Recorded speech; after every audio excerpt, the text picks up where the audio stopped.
Well, g'day there, humans, hippies, earthlings, whoever you are, wherever you are, whatever you're doing, and whoever you're lucky enough to be doing it to. I'm Bushka on Blitz, and I am back with today's dose of news, affection, hot tanking love, all the good stuff that you know and look forward to from your corner store. This is the T54 Lightweight, and I figure that I have earned a bit of a run in the lights and the mediums after doing so many TD reviews. Good golly, Miss Molly, I deserve it more than the next human. So I'm going to take it. Plus, it's my channel, so I get to do what I want. This is a patron-sponsored post. As always, if you'd like to be part of the patron channel, the community, the voice chat, the tournaments, the training rooms, the absolute hilarity that comes with dealing with people like Met, Arcady, Positive Waves, Looney, bloody Baron, the whole lot of them are loose as a goose. And it's good fun, good giggle. I'm on Castilla. Now, this has become my bit of a go-to of late. The teams have been YOLO-tastic. I can't say any more than that. It's been absolutely incredibly YOLO-worthy. And we're in a Tier 9 game, but there is only one Tier 9 in the match, and that is that SU 12254, who is a DPM monster if you let him loose in the henhouse. And that's what I'm trying not to do here. Now, that 54 is pushed up really aggressively on both those tanks down there, and I'm just trying to support him. There we go. We knock that 44 on the left, and he's still got the Pershing, and the 122-54 is going to turn up at some point. And that's dangerous because that thing has about 3.2k worth of DPM before you whack a rammer and vents on it. And I really want to focus in on him. Now, the 54 has other ideas. He's pumping the Pershing at the moment, and I'm getting stuck into this guy because he is far more dangerous than a Pershing, and he's made a big error here. I know some people will have a go and say that I'm playing too passively or whatever, but at the same time, you saw what happened with both the Pershing there and the 44 when they pushed up. They didn't do the wrong thing, but the 54 put them in a situation where it became an easy hit point trade for them.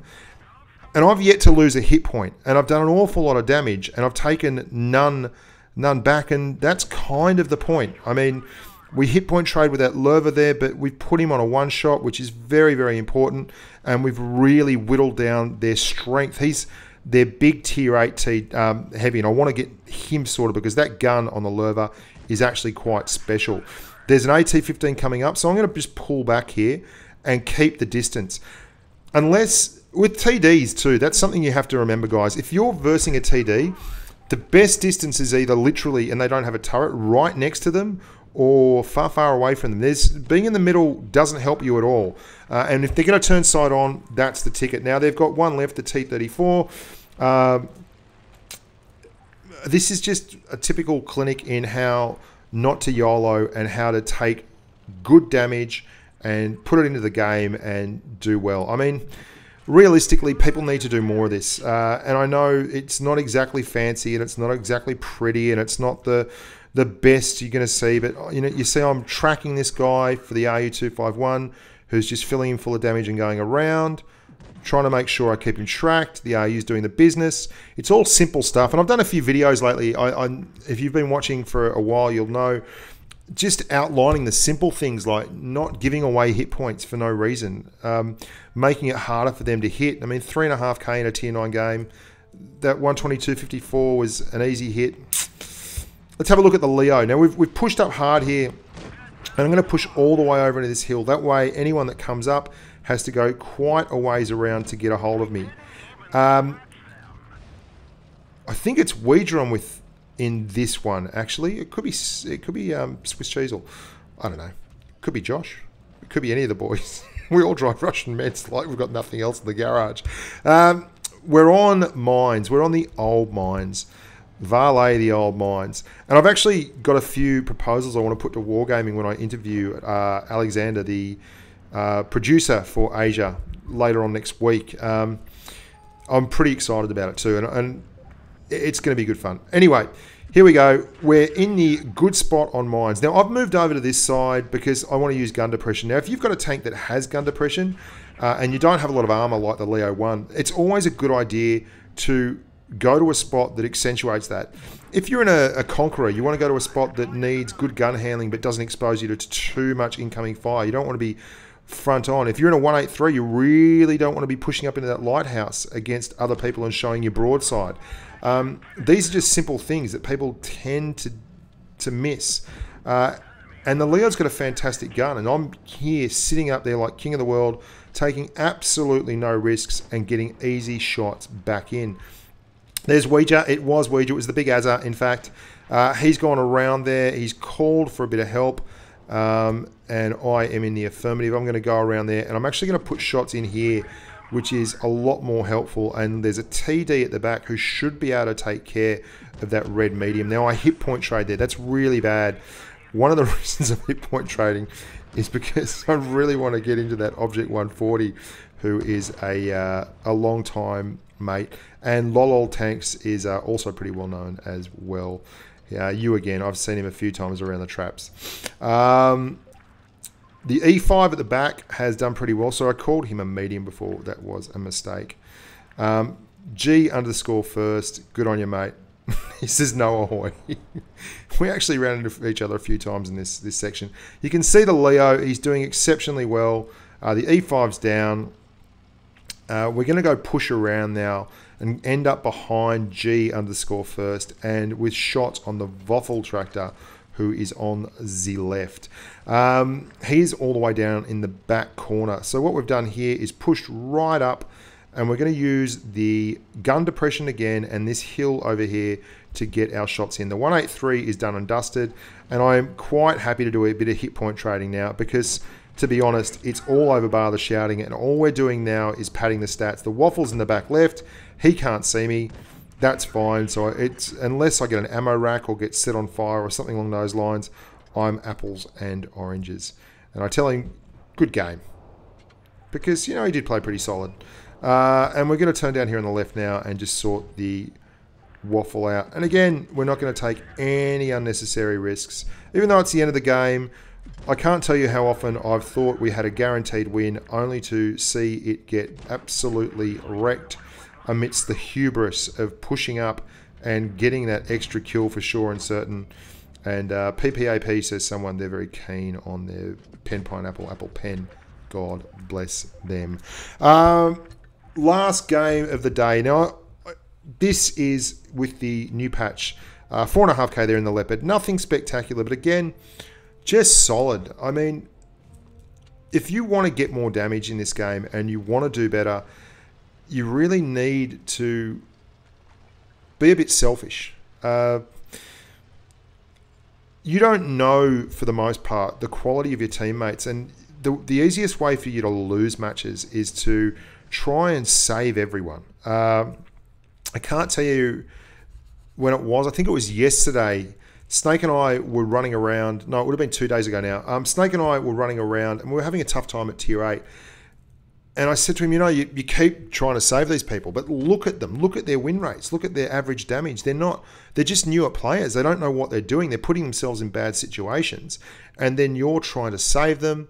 Why don't we play a bit selfish? And we did, and we won a whole heap of stuff. And you kind of get lazy as you go over time, and you think you can just do everything without paying a penalty for it.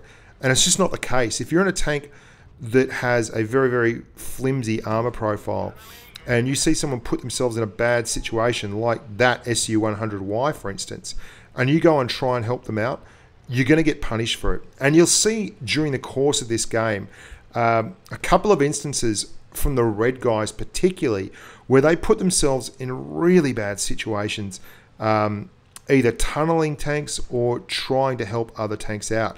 Now, this SP1C has pushed up very, very hard on the flank, and after looking at the rest of the map, I'm pretty certain he's there on his own. So we've started moving up. Now you're going to see a classic case of this. The 152 has tunneled the Helsing. And look at him. He's in a horrible spot. The SP1C was over there on his own. The 152 has moved up to try and give him a bit of support. The SP1C is gone, and the SU152, who is a very, very strong tank, has left himself in a terrible position.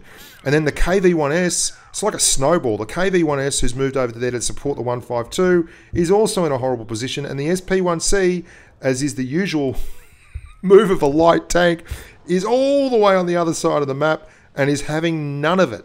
And it's unbalanced the red team, and it's given up one of their best pieces on the board, the SU152, who is basically gone for no damage at all. Now we're pushing up here, and we've got good gun depression, and we're in a very solid spot, and we're just looking around for a target without exposing ourselves too much.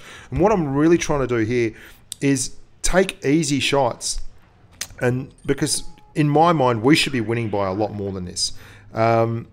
We really should. And that Panzer IVS has an excellent gun on it. As you're going to see, I get a bit lazy towards the end of the game, and he nearly totals me. And I just don't want to bar him at the moment. He's looking for shots. He obviously knows what he's doing. I'm going to move back around and go for these easy tanks down here. Why make it hard when it can be easy? Now, we should be up by more, but we're only up by a tank, which really makes me wonder. So I'm being very cautious here. And that SU100 is looking very, very tasty. Now, we miss a shot here because we're not really eager to push up too far and take our time. We're just taking quick shots. The next one I take my time with because he is not looking at me. He's looking at my platoon mate, the farting bear. And there we go. Now I'm going to put one through the back, into the engine deck, getting on fire the IS. Now it's 5 on 3. You'd think this was an easy laydown misère, but the SP1C and the Panzer IVS have done a really solid thing there. They've hooked up in the middle of the map and tunneled a couple of our guys and left themselves with a 2 on 3.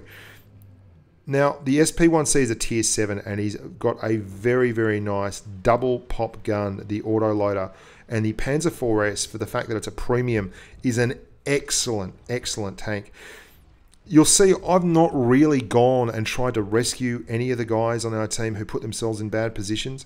I've just kept my own hit points, and basically I'm saving it till the end of the match when I can do some damage with it and have a little bit in reserve so that I can be a little bit aggressive at the end of the game and do the business. And that KV13, sorry, gets smashed there. But the SP1C had to expose himself to actually do that.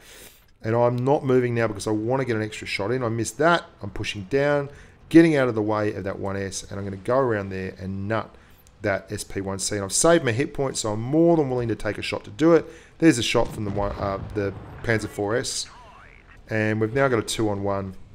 I bounce one moving up here, and I'm going to try and use my hit points to just bust him down. He gets an ammo rack on me, and you can see that little gun of it's just sings. He's not really doing much in the way of conserving hit points, but I'm playing his game there. So I'm going to stop and get a shot on him as he comes down on the right, and then it'll just be all over bar the shouting. Very nice shot there from the Crommy B. Doesn't normally go in, but it's got a great. It's a great tank. If this ever goes on sale again, pick it up. It's a cracker of a tank, and there's the win.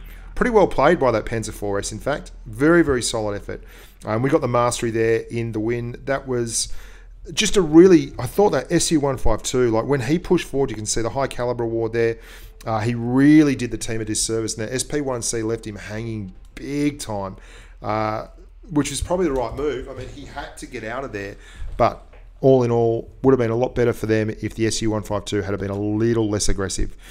So don't waste your hit points, guys. Save it. Sometimes, if you know someone and you know they're a good player and you know they're in a good, strong spot and you can help them, go to them, give them a hand. But if you see someone in a corner with 3 enemy tanks around them and you go and try and save them, it's more than likely that they're just going to get killed, and then you're going to get killed next, and suddenly your team's going to be down 2 tanks without losing any. So be mindful of it. As always, I'm Bushka on Blitz. Lots of stuff coming up. Listen to the podcast if you would. Subscribe and leave a review on iTunes.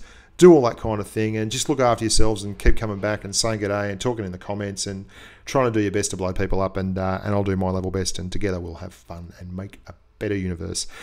Until next time, stay safe on the battlefield.